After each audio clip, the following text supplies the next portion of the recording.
I'm going crazy, crazy, crazy, just thinking about you lately. I don't know what to do. I'm going crazy, crazy, crazy, crazy, thinking about crazy, crazy, crazy. I'm going crazy, crazy, crazy, crazy, balling about you. Crazy, crazy, I'm going crazy. That's from Save the Last Dance, Casey and JoJo. If y'all know about that, that was a badass fucking song. That's a great song to sing when you're crazy about someone. Nothing really new here today. I was on a podcast earlier today. I don't know when it's gonna come out, but it's like Australian podcast, and it was share like your weird story. And so I shared my weird story, that I have about my mom being a terrible witch or a terrible mother. So yeah, I have that coming out. Looking forward to. That's cool.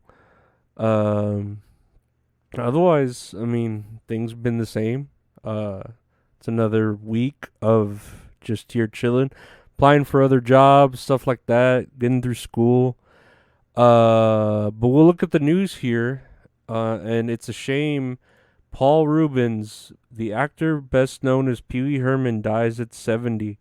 And I figured he was sick because he used to have like a pretty big presence on Twitter, or at least like a decent presence on Twitter whenever I like went back to Twitter. And, he was pretty funny and would share clips and shit like that. And then he stopped posting, and yeah, I guess like his team saying that he had a cancer diagnosis and ended up dying. And yeah, I mean that sucks. Like, but I mean he was 70. That's a pretty decent age to pass away at, especially with cancer. So I'm glad like for him, because he really put Texas and San Antonio on the map with his movie. Not that it needed it, the Alamo or whatever. But yeah, he was. I still don't think he should have gotten all that shit for fucking jacking off in a what was it, in a porno theater. Like, he got really in trouble for that. Like, dude, that was like before internet existed and you could do it at home. Like, I don't know. Yeah, he could have probably did it with a VCR or fucking magazine, but I don't know. Like, it was in a porno theater, Like, come on. Give him a fucking break. He's Pee Wee Herman, right? Let's see here. What other news do I have here? Taco Bell is sued for false advertising of Crunch Wraps, Mexican pizzas. And, I don't know who is still eating the Mexican pizza. I remember when I worked at Taco Bell years ago, back in those days, the Taco Bell days, when I was at the king of the world, I had a chip on my shoulder. The Mexican pizza was an annoying thing to make, and it never looked good. It was like two chalupas. Well, not what they call chalupas, but like two tostadas, and you put a scoop of beans, a scoop of meat, kind of squash them together, and then on top of that, put that Mexican pizza salsa, and then some cheese, and then you steam it. And it just and then you cut it in fours, and it just never looked good, and it never looked like you could eat it without making a mess. You know what I mean? And I guess some dude here is saying it doesn't look like it in the picture, so I'm suing y'all for $5 million. Fucking shit. Taco Bell ads are unfair and financially damaging to consumers, especially concerning now that inflation, food and meat prices are very high, and many customers, especially lower income consumers, are struggling financially. Give me a break, dude. I feel like Taco Bell has like one of the best menus for its value. Like, you could get, I don't know if they still have it, but you could get like a cheesy bean and rice burrito for like $1.40, and that shit came like with a lot. It came with beans, fucking cheese, rice, and like a jalapeno sauce in there, and that shit would fill you up. You get two fucking cheesy bean and rice burritos.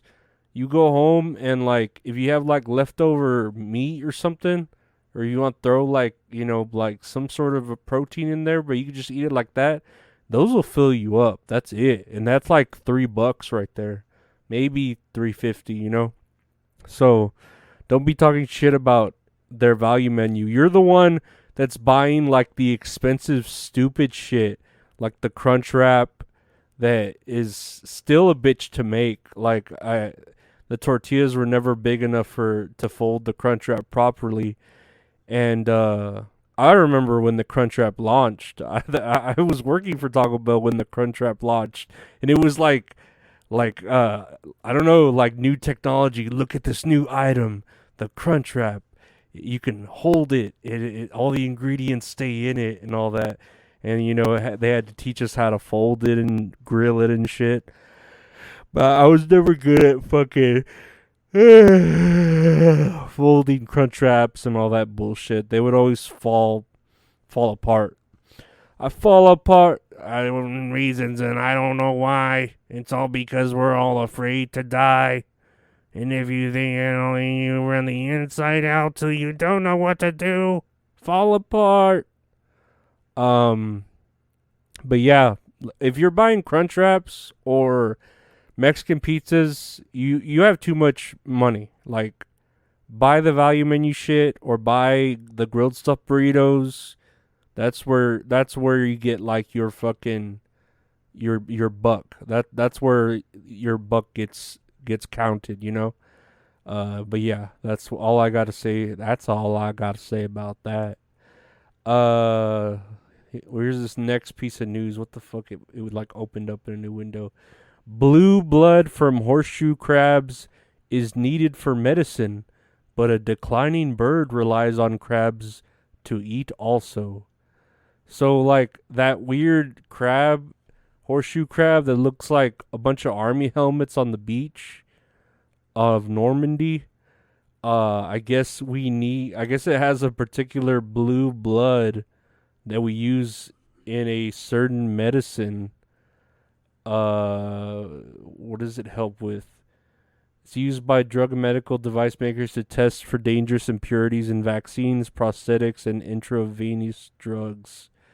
So, like, their blood is used for that, and then the crabs are used by fishing crews to catch eels and sea snails, but then their eggs are eaten by birds, like a certain bird called the red knot, which is a rust-colored migratory shoebird threatened under the Endangered Species Act.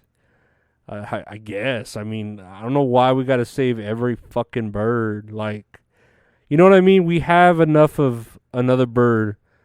And speaking of this, I went down some rabbit hole about some dude that tried to make an army of frogs. Did you see that? See that shit? Like on a fucking, what was it, TikTok. I didn't watch it on TikTok. I watched it on YouTube.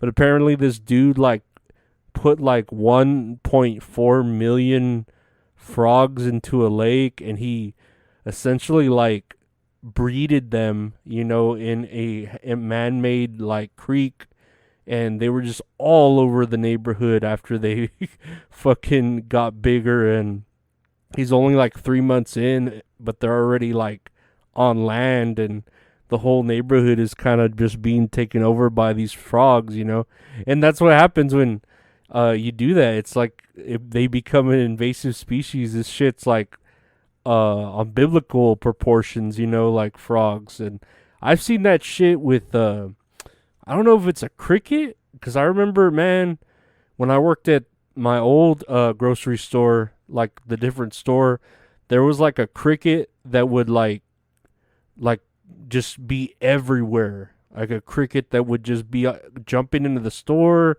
It'd be all over the doors. People would step on them. They would get in the watermelon bins. And yeah, that cricket was like so invasive, but we just like lived with it. I don't know what kind of cricket it was, but it was just there, and we had to, like, the maintenance had to fucking sweep them up and shit, with the brooms because there's just so many. But yeah, as far as this like horseshoe crab, that sucks to have like. I mean, that sounds cool to have blue blood, but it sucks that like your blood is so necessary for different things, and you've been around for more than 400 million years. I mean, they should just make them in a lab. Pretty sure you could make blue blood in a lab if you tried. Did you try yet? You're not trying hard enough if you haven't tried. Anyway, lastly on the docket, the Chinese zoo denies that its sun bear is a human in a costume. And I'm looking at this bear that they're saying is a human in a costume, and it actually legit does look like a human in a costume, because I don't know, well, the fur is so saggy and stuff, and like the way it's standing, it looks like, I don't know, like a woman with no ass or something, like it's just there. And after seeing that fucking dog, that Chinese dude that spent like millions or thousands of dollars to look like a border collie, I could see someone being like, "Oh shit, we accidentally grabbed this dude who wants to dress like a bear, and put him here." Kind of like what was that movie? Trading Places, where they put that dude in a gorilla suit and put him there with like the man gorilla, and they're like, it's mating season, and he was all, "Arr!" and he's gonna get fucked by that gorilla, but he had like duct tape on him, and he couldn't talk like a human being or something. So like I could see that comedically happening somehow, like the zoo either killed the bear, or like in the movies, like the exotic people didn't have the fucking the bear to sell to them, so they just got a person, put him in a bear costume, and sold that to the zoo instead. Like I could see that happening because it's funny, but then it's also scary too, because if you're just trapped in a bear suit, like that movie Tusk, that dude's just a walrus now for the rest of his life, But I mean, what could be better, Like, if you're just a bear living your life in China, fucking just watching people watch you, why not, Why the fuck not? What else do you got going for you, Could be worse. It could be way worse, You could be that. I don't know. You could be that dude in the border collie suit, and people like you spent, a lot of money to look like a dog that doesn't look like a dog. Whereas this one, you're kind of just a bear for free, Whatever. It's I'm sure it's getting close to where they'll reveal that it was like Freddy Fazbear for Five Nights at Freddy's, and then when the movie comes out in October or whenever it's supposed to come out, it'll be fucking I don't know, someone in the bear suit. That'd be great. Be great marketing. Great viral marketing. That's how you get butts in seats. That's how you sell tickets. Bring me pictures of Spider-Man. I need pictures of Spider-Man. I don't know why that made me laugh. I just imagine that's all fucking J. Jonah Jameson's ever thinking about, fucking getting pictures of Spider-Man. Give me pictures of Spider-Man. He just at his desk wanting fucking pictures of Spider-Man. Oh, shit. Oh, man, I love Spider-Man. Part 2 is the best. Part 2. Part 2 is like the best, not even just Spider-Man film, but the best like superhero movie, Part 2 with Tobey Maguire and Octavius and fucking I don't know, Kirsten Dunst. She's whatever, but that's like just a good movie, It's just a good movie. Like it elicits every emotion out of a person, out of a human being. You know, you're happy, and then you're sad, and you're scared, and every emotion goes through your body that throughout that whole film. And I really appreciate it. But anyways, that's it. That's another episode of That's All Funny. Hey, check out the podcast, like, rate, review, subscribe, share, listen, to it. I appreciate all y'all. Check out my Patreon for bonus stuff, or you get it a day early or something like that, So we're doing on the Patreon. And then check out the YouTube for, other shit like my wrestling reviews and I don't know, just some other random stuff that I put there that is in video form, But I want to thank you for listening. Leave a comment, all that good stuff, and we'll see you again tomorrow. Bye. Bye.